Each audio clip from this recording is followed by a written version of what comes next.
Hello everyone, welcome to our YouTube channel Bunch of Idiots. As you know, on this YouTube channel we talk about the issues that confront us as an individual and society. And to start with, today we are going to talk about the foundational ideas of our existence as an individual, and that is the idea of nation. So every time you listen to the head of a state or public representative in the public at the higher echelons, they often give speeches like Rashtra Ke Naam Sandesh or the message for nation. So today we are going to discuss what is a nation. In the discipline of social sciences, like other constructs and concepts, this has been hotly debated, and several questions have been raised, like what is nation, how a nation comes into a being, how it is different from the idea of state. Is it just a political concept or a cultural notion? So, nation is one of the most important doctrines in history. It is an ethical and philosophical doctrine in itself, and it can be called as a group of humans who are assumed to share a common identity, language, religion, ideology, and culture. But don't you think this is a very naive understanding or a naive understanding of what nation is? So, according to Renan, what constitutes nation is not speaking the same language or belonging to same ethnic group, but having accomplished great things in common in the past and the wish to accomplish them in future. Another thinker, Spengler, argues that nation are neither linguistic nor political entities, but neither the biological one, but rather the spiritual entities. हाँ, तो जैसा कि पुलकित ने nation को define किया और nation को बताते समय उसने जिस तरह से नेशन का डिस्कोर्स और ये स्टार्ट होता है, उसमें एक कॉमन लैंग्वेज को ज्यादा इंपॉर्टेंट दिया जाता है in the beginning of the discourse of nationalism. और उसके बाद कुछ स्कॉलर्स बाद में उसको स्पिरिचुअल एंटिटी से जोड़ते हैं कि इस तरह से कॉमन स्पिरिचुअल एंटिटी एक नेशन को रिफ्लेक्ट करता है और नेशन के बनने में उसका एक बहुत बड़ा रोल होता है। तो जहां तक बात करें नेशनलिज्म या राष्ट्रवाद के इतिहास की, so in Europe, especially after late 18th century, nation as an idea become quintessential. But अगर देखा जाए कुछ ऐसा political and military events Europe में हुए 14th सेंचुरी में जिन्होंने नेशन जैसे आइडिया को तभी जन्म दे दिया था, like decline of holy Roman empire और the 100 years war between the English and French kingdoms. But सबसे बड़ा फैक्टर जिसने नेशनलिज्म को जन्म दिया वो था rise of centralise modern state in Europe, जो हुआ 16th और 16वीं सेंचुरी के आसपास। सो अब मॉडर्न स्टेट के राइज के साथ ये आइडिया नेशनलिज्म काफी ज्यादा लिंक है, and nationalism has a structural connection with the idea of state. So if we see from the pre-modern political formations, the modern state is quite different. In pre-modern Europe, there were several factors जिनकी वजह से modern state rise नहीं कर पाया, जैसे कि limited powers of king and monarchs, and church commanded people's loyalty. So church बहुत important था उस टाइम पे. Rulers also were too much dependent on their vassals for basic task of taxation and administration, and rebellion by vassals was an imminent threat. So in the absence of modern rules of citizenship and residence, subjects were free to move across kingdoms to live, work, or marry. The social practices across Europe were incredibly diverse, deriving from local customs and conventions rather than from a centralized authority. With the conditions changing within politics, there was a collapse of feudal and religious forces in European society, like the rise of absolutist monarchs, example Tudor dynasty in England and Bourbon dynasty in France. इन लोगों ने अपनी power को capitalism के माध्यम से बढ़ाया, and merchant capitalism और trade एक इंपॉर्टेंट थिंग बन गई जिससे मोनार्क अपनी डिपेंडेंस वेसल्स पे या फ्यूडल स्ट्रक्चर्स पे खत्म कर पाए। इसका मतलब ये है कि जैसा कि पुलकित ने एक्सप्लेन किया, द कॉन्सेप्ट ऑफ नेशनलिज्म और nation it came into the existence, किस तरह से इसका ये अस्तित्व में आता है और क्या क्या इसके डिस्कोर्सेज हैं। जैसे कि पहले जो मोनार्किकल था, किस तरह से मोनार्किकल सिस्टम खत्म होना स्टार्ट हुआ है, and then through Westphalian treaty किस तरह से हम एक मॉडर्न नेशन स्टेट में एंट्री करते हैं, जहाँ पे नेशनलिज्म एक यूनाइटिंग एक बाइंडिंग फोर्स होता है लोगों को जोड़ने का। तो फाइनली कैपिटलिज्म रिप्लेस करता है फ्यूडलिज्म को, और साथ साथ 15th सेंचुरी यानी 15वीं शताब्दी के आसपास रिलीजियस रिफॉर्मेशन हुआ, जिससे चर्च की पावर और कम होती चलेगी, and bye 16th century monarch जो थे बहुत ही ज्यादा पावरफुल हो जाते हैं। राइट। सो ये मोनार्क और जो कैपिटलिज्म का जो काइंड ऑफ जो मोनार्किकल सिस्टम जब खत्म हो रही है, और उसके बाद जो मोनार्किकल फैमिली से बिलोंग कर रहे थे, जो एक डायनेस्टी रूल करने वाली फैमिली से बिलोंग कर रहे थे, तो उनके सामने ये चैलेंजेस थे कि वो किस तरह से फिर से सोसाइटी में एक लेजिटिमेट पोजीशन और एक लेजिटिमेट पोजीशन हासिल करें, ताकि वो फिर से उन सब सारी चीजों पे फिर से एक रूलिंग पोजीशन में हमेशा रहें। और जब इसके बारे में आप थोड़ा सा अध्ययन करते हैं, जब इसके बारे में आप थोड़ा सा बेनेडिक्ट एंडरसन की इमेजिन कम्युनिटीज उठाते हैं, तो इसके बारे में आपको हिंट मिलता है कि किस तरह से there are many places where Benedict Anderson वो डिफाइन करते हैं किस तरह से मोनार्की वो अपनी लेजिटिमेसी प्रूव करे। तो उन्होंने कैपिटलिज्म से हाथ मिलाया, और कैपिटलिज्म के थ्रू उन्होंने पॉपुलर नेशनलिज्म को कहीं ना कहीं कैप्चर करने की कोशिश की। ऐसा इसलिए है क्योंकि popular nationalism after Westphalian treaty ये लेड किया जाता है लोगों के द्वारा, इसीलिए उनके लेजिटिमेसी, उनके सर्वाइवल के लिए जरूरी था कि पॉपुलर पॉपुलर नेशनलिज्म को प्रमोट करें। और ये हम बेनेडिक्ट एंडरसन की बुक जब हम डिटेल में भी डिस्कशन करेंगे उसमें हम जानेंगे कि ये है पॉपुलर नेशनलिज्म है क्या, और किस तरह से इसका क्या इंटरेक्शन है जो डायनेस्टी रूलर्स है उनके साथ। So by 16th century, monarchs became really powerful and started strictly enforcing territorial boundaries and bringing standardization in terms of religion, culture, education, etc. तो यहाँ आप देखेंगे स्टेट के थोड़े बहुत फ्रेगमेंट्स डेवलप होना शुरू हो गए हैं। And most important thing that happened during this period was the development of technology. So साथ साथ टेक्नोलॉजी भी बहुत इंप्रूव हुई, तो उनका कंट्रोल, रूलर्स का कंट्रोल और बढ़ता गया। So absolutism leads to the formation of modern state, जो कि आपको डेविड हेल्ड की थ्योरी में भी नजर आता है। सो जो एब्सोल्यूट स्टेट था और जो आज का मॉडर्न स्टेट है वो थोड़े बहुत एक तरीके से दिखने लगते हैं। And having sovereignty, centralised government, territorial boundaries. But एक जो इंपॉर्टेंट डिफरेंस था उस टाइम पे और आज के टाइम पे, that was they were mostly dominated by the monarchs and ruled by the monarchs. तो इसका सबसे बड़ा एग्जांपल है लुइस 14 ऑफ फ्रांस, जिन्होंने फेमसली कहा था that I am the state. So power को आई एम द बढ़ाने के स्टेट। लिए नेशन कंसेप्ट इमर्ज हुआ and nations were defined now as culturally, linguistically and ethnically homogeneous population. After the industrial revolution, जब feudalism खत्म होने की कगार पे था, नेशनलिज्म ने काफी डाइवर्स सेक्शंस को यूनाइट करना शुरू किया।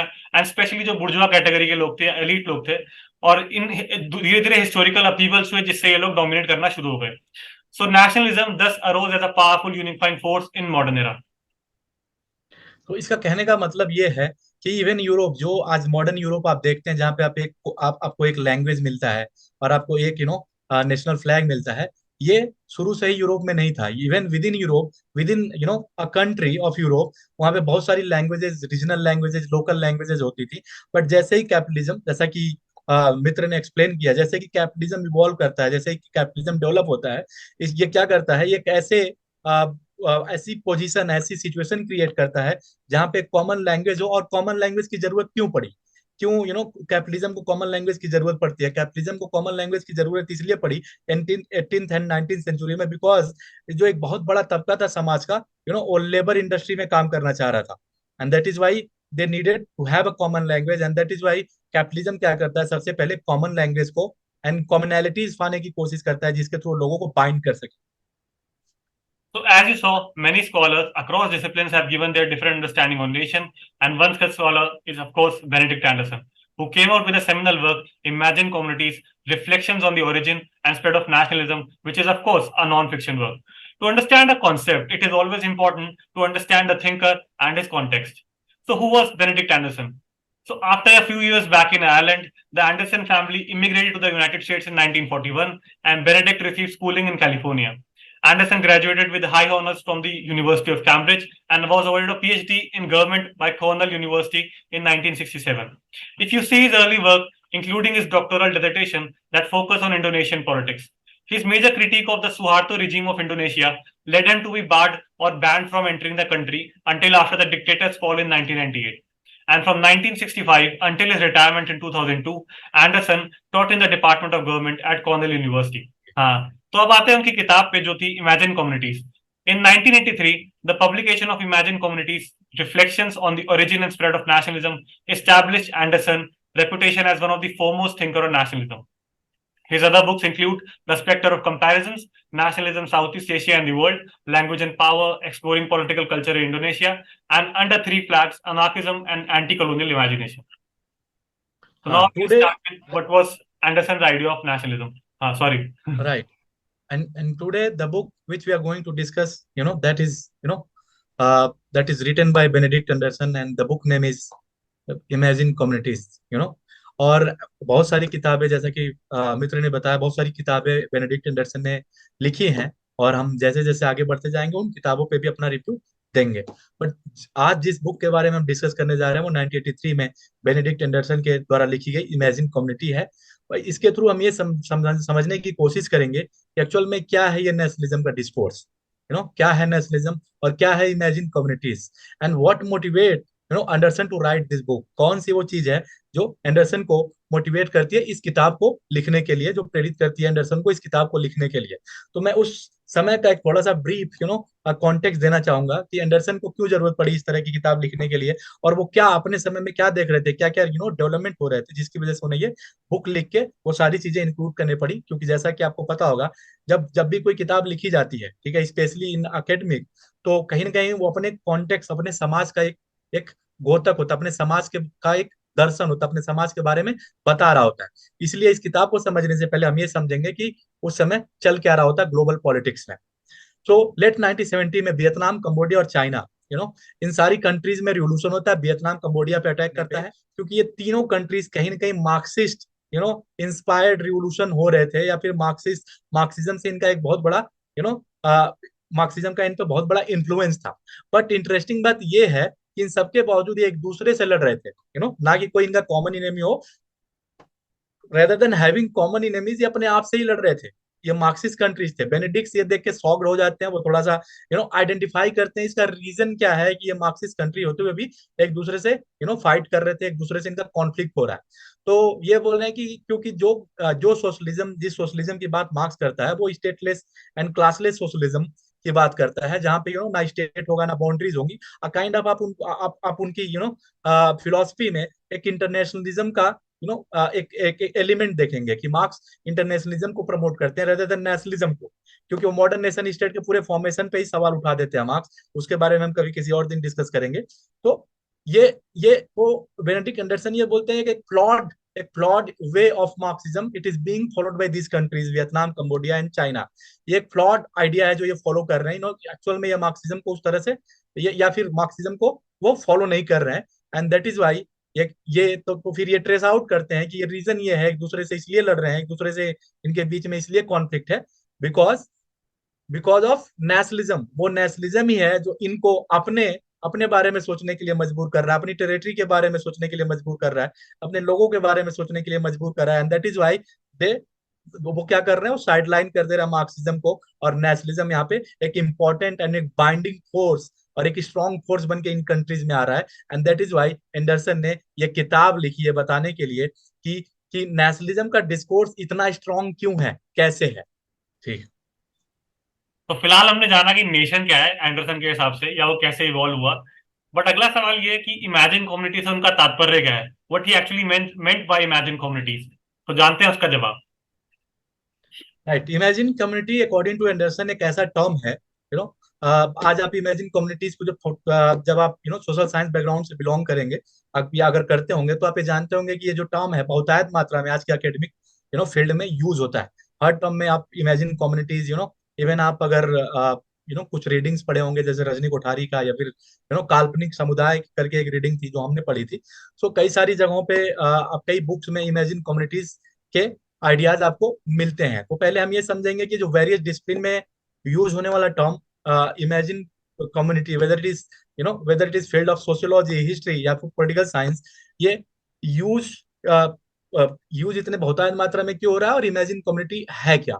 इमेजिन कम्युनिटी बेसिकली एक ऐसा आइडिया है जो लोगों को इस तरह से एक दूसरे से बांध कर रखता है, जहां वो एक दूसरे से अननोन है, जहां वो एक दूसरे से अननोन है, एक दूसरे से कभी नहीं मिले, उनमें कई सारे डिफरेंसेस है, उनमें कई सारी डिफरेंसेस है, फिर भी वो एक दूसरे से बंधे हुए फील करते हैं। क्यों? क्योंकि उनके पास एक कॉमन नेशनल आइडेंटिटी है। और उसके बारे में कॉमन, जैसे कि आप अगर एक एग्जांपल ले लें, जैसे कि मेरे मित्र अगर दिल्ली से हैं और मैं आप एग्जांपल ले, मैं यूपी से हूँ, ठीक है। और in in in in our case we know each other, but कई बार ऐसा होता है कि कोई यूपी का है और कोई दिल्ली का है, और इंडियन क्रिकेट टीम मैच जीतती है, ठीक है। तो यूपी वाला इंसान जो इस इंसान को नहीं जानता जो दिल्ली में रह रहा है, बट उसके बावजूद दे बोथ सेलिब्रेट। राइट, मतलब उन दोनों में डिफरेंसेस है। उनकी जो एक्सेंट है, बोलने का टोन है, खान पान है, रहन सहन है, बिल्कुल डिफरेंट है एक दूसरे से। बट फिर भी they celebrate once India win the match, और इंडिया जब भी मैच जीतता है वो सेलिब्रेट करते हैं। तो कौन सी चीज है उन्हें वो सेलिब्रेट करने पे यू नो मजबूर करती है, या फिर उन्हें ये कहिए कि मजबूर नहीं, बड़ा नेचुरल सा आता है उनके साथ। कौन सी वो चीज है जिसकी वजह से वो सेलिब्रेट करते हैं इंडिया जब मैच जीतती है, या कोई एग्जांपल लें, इंडिया जब हॉकी हॉकी मैच जीतती है, या फिर रेसलिंग में कोई जीतता है इंडिया को रिप्रेजेंट करते हुए, तो हमें खुशी फील होती है। सो उसी को बेनेडिक्ट एंडरसन बोलते हैं, वो इमेजिन नेशन की फीलिंग है जिसके द्वारा हम एक दूसरे से बाइंड फील करते हैं, और इंडियन होना हमारे लिए ज्यादा ज्यादा बड़ा हो जाता है rather than UP, Bihar, Delhi और Gujarat. So that's why he called this as a horizontal camaraderie or comradeship. So Anderson then right. analyzes the cultural roots that enable the birth of national consciousness in the modern era. तो सवाल यही है कि national consciousness modern era में आई कैसे, of national consciousness in the modern era. And for Anderson, one of the important changes is the technological innovation of the printing press, which enable the wide dissemination of newspapers and novels. So here he argues that the convergence of capitalism, printing, and the diversity of vernacular languages led to the birth of a national consciousness. Print capitalism created mass readerships, distilled the multiplicity of spoken dialects into a smaller number of print languages, and spawned vernacular administrative languages that gradually replaced Latin.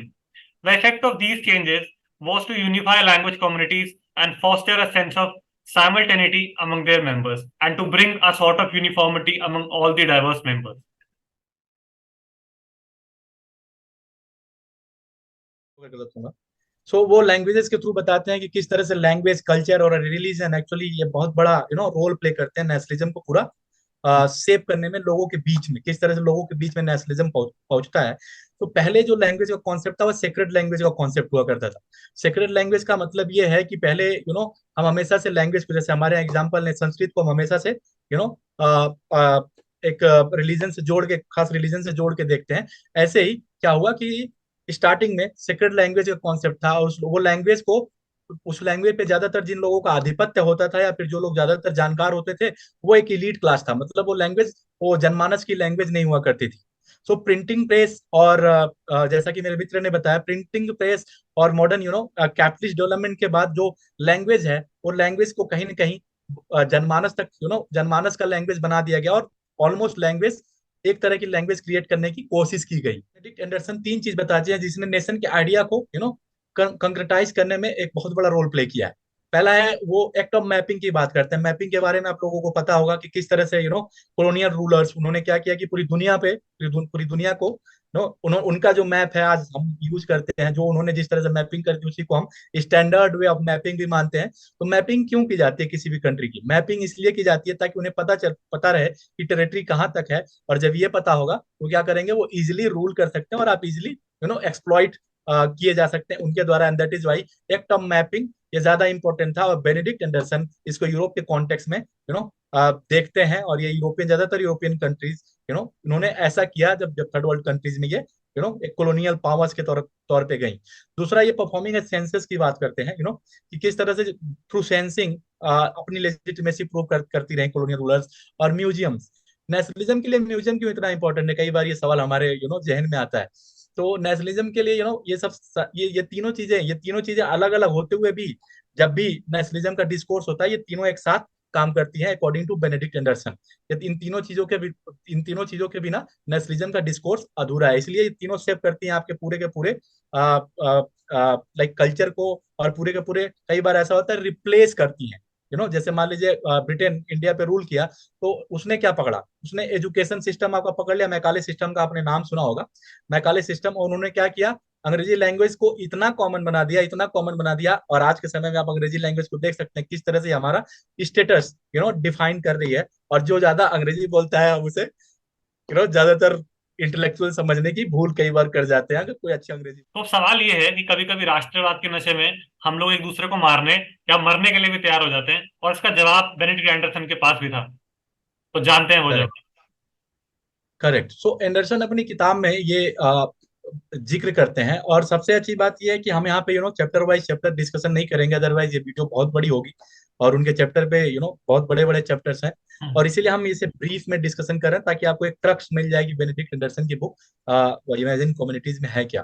सो कोई भी इंसान, जैसा कि मित्र ने सवाल पूछा है कि कोई भी इंसान किस तरह से मरने मारने के लिए तैयार हो जाता है अगर कोई दूसरी कंट्री का, और कोई एक पर्टिकुलर कंट्री से बिलोंग करता है, कैसे दोनों एक दूसरे को मारने के लिए रेडी हो जाते हैं, क्या रीजन है, कौन सी वो चीज है, जबकि दोनों एक दूसरे को जानते नहीं, दोनों एक दूसरे से कभी मिले नहीं, दोनों एक दूसरे के दुश्मन है। तो जो इमेजिन दुश्मन है, जो इमेजिन इनेमी, ये भी कहीं ना कहीं नेशनलिज्म के द्वारा ही क्रिएट किया जाता है, ताकि that's how no nationalism survive करता है। सो एंडरसन कहते हैं कि ऐसा इसलिए है क्योंकि इसका कनेक्शन एक रिलीजन से है।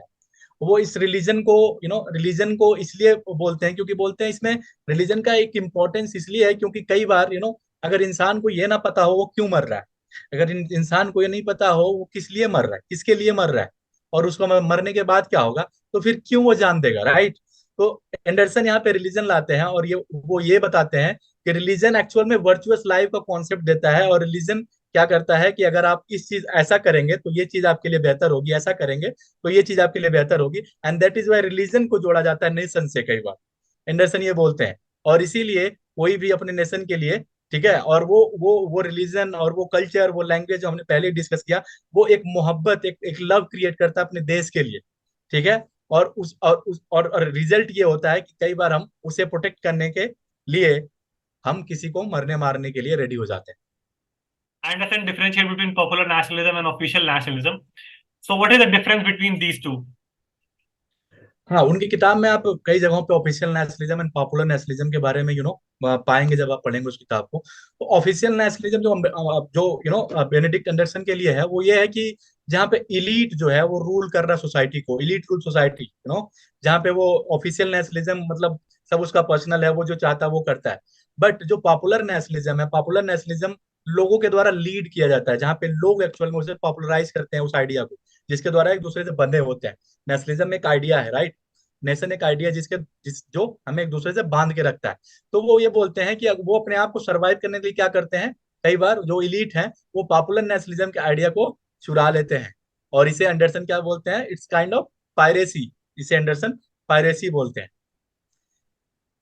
और आगे वो क्या करते हैं कि एंडरसन कई जगहों पे कई बार हमारा कई बार हम इस मिसअंडरस्टैंडिंग में होते हैं कि क्या नेशनलिज्म और रेसिज्म सेम है।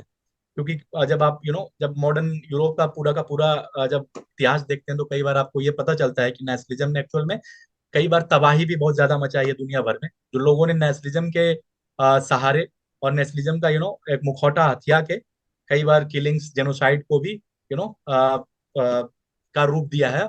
और कई कॉलोनियल कंट्रीज में जो कॉलोनी थी, उन्होंने क्या किया, नेशनलिज्म वहां पे एक स्ट्रांग फोर्स के रूप में आया, जहाँ पे उन देशों को आजादी मिली due to nationalism. So nationalism के दोनों साइड आपको देखने को मिलेंगे। बट यहाँ पे एंडरसन नेशनलिज्म और रेसिज्म को डिफाइन करते हैं और बोलते हैं कि जो नेशनलिज्म होता है वो हमेशा ओपन होता है, जिसको नए लोग ज्वाइन कर सकते हैं थ्रू लर्निंग एंड नेचुरलाइजिंग। इसके थ्रू नए लोग हमेशा एक पॉसिबिलिटीज होती है, ज्वाइन कर सकते हैं इसको इसको लर्न करके, इसको समझ के। जबकि रेसिज्म में क्या होता है, इस पे केवल कुछ कुछ लोगों का कंट्रोल होता है और ये कहीं ना कहीं ऑपरेशन पे बेस्ड होता है।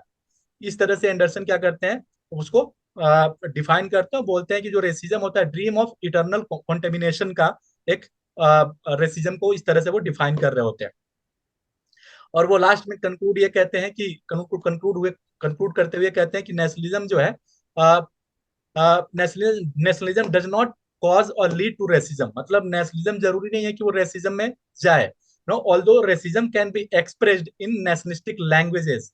मतलब बट जो रेसिज्म है उसे आप नेशनलिस्टिक लैंग्वेजेस में देख सकते हैं, किस तरह से लोग उसे एक्सप्रेस करते हैं अपनी भाषाओं में, जब वो अपने अपने अपने अपने थ्रू अपने रीजन थ्रू अपने जिस तरह से वो हैं, जिस तरह की उनकी लाइफ स्टाइल है, वो अपने नेशनलिस्टिक लैंग्वेजेस में कई बार एक्सप्रेस करते हैं और वो विजिबल होता है। सो ये पूरा का पूरा ये इंपॉर्टेंट हाइलाइट्स है एंडरसन की बुक इमेजिन कम्युनिटीज का। जब भी आप इसे पढ़ेंगे तो आप समझ पाएंगे कि ये दैट्स हाउ पूरा डिस्कोर्स नेशनलिज्म का किस तरह से उन्होंने पूरा का पूरा नेशनलिज्म को डिस्कोर्स को एक अलग पैराडाइम दिया। और जो आज मॉडर्न समय में, इसीलिए जब भी नेशनलिज्म की बात होती है तो लोग आपको रेने और फिर जो मित्र ने बताया वो बुक पढ़ने के लिए कहा जाता है, साथ साथ बेनेडिक्ट एंडरसन को रिफर किया जाता है, क्योंकि जो मॉडर्न वे ऑफ थियराइजेशन है जो नेशनलिज्म पे है, उन्होंने फिर से नेशनलिज्म को पूरे के पूरे थियराइजेशन को रिवाइव किया 1980s में, जहां पे फिर से नेशनलिज्म पे भारी भरकम थीसिस और किताबें लिखी जाने लगी।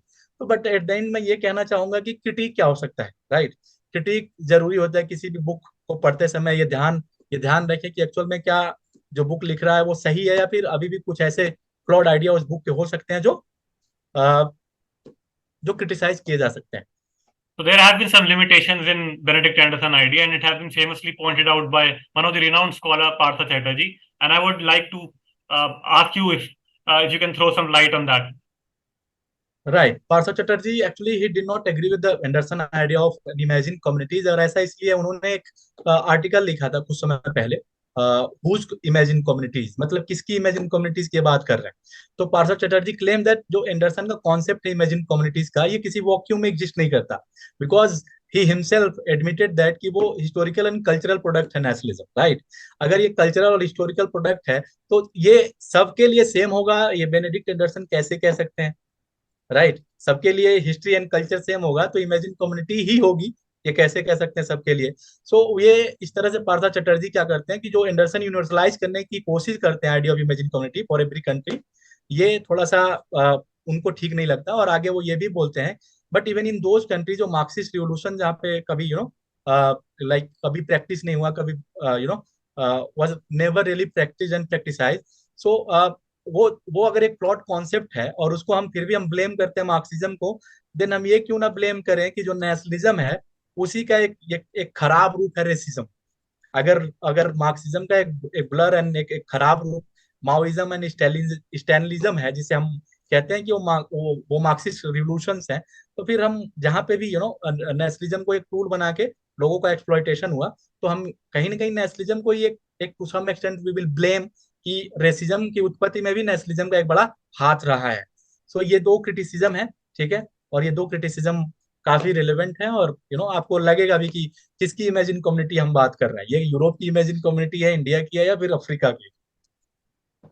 So as we have reached the concluding point, I would like to thank our viewers for watching this, and I hope that you guys like our video, share it, and subscribe it. Also, at last we are going to give you some recommendations of the books which you can read on nationalism, like Benedict Anderson Imagine Community that we have discussed.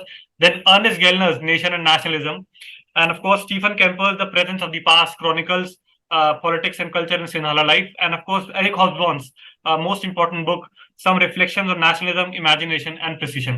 So I'd like to thank you. And like our at the video. end, right at the end, Partha Chatterjee also they can include. So you can like our video, share, and subscribe. And please support.